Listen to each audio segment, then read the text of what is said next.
څنګه د ګوګل جیمینای په مرسته د ساينس او ټکنالوژي مغلق او پیچلي موضوعات په ساده او د سیمولیشن په شکل زده کړو. راځئ نن عملي په 3 مثالو کې درته وښایم. خو یو شرط دا ده چې تاسې باید د ګوګل جیمینای پرو ورژن ولرئ. پرو ورژن په دې معنی چې تاسې باید میاشتنی سبسکرپشن ولرئ. د موټر بریک څنګه کار کوي؟ راځئ دغه سوال زه د ګوګل جیمینای څخه کوم. خو سوال ترڅنګ زه یو بل آپشن هم انتخابوم د فاست څخه پرو ورژن ته. اوس به جیمینای زما سوال ته په ساده ژبه جواب راکړي.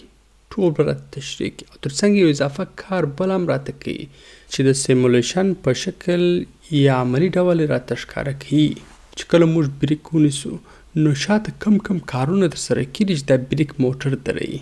یعنې دې ته ورته ډېر پیچلي موضوعات موږ ته په عملي ډول سیمولیشن په ډول تشریح کوي چې حتی موږ تغییرات هم کې راوستلی سو.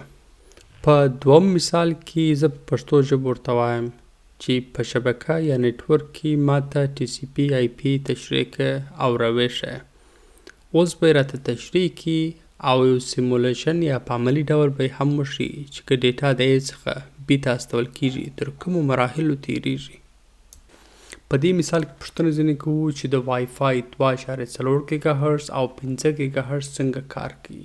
اول به موږ ته ښه صحیح او په ساده ژبه تشریح کړي او په اخر کې به موږ ته سیمولیشن راوښیي چې دا سیګنال څنګه د یوه نقطې څخه بل نقطې ته ځي او که چیرې بیا په مابینځ کې دیوال یې پر دا سیګنال څه تاثیر لري. که سیګنال 2.4 ګیګا هرتز یې څه تاثیر لري او که سیګنال 5 ګیګا هرتز یې څه تاثیر ورباندې لري.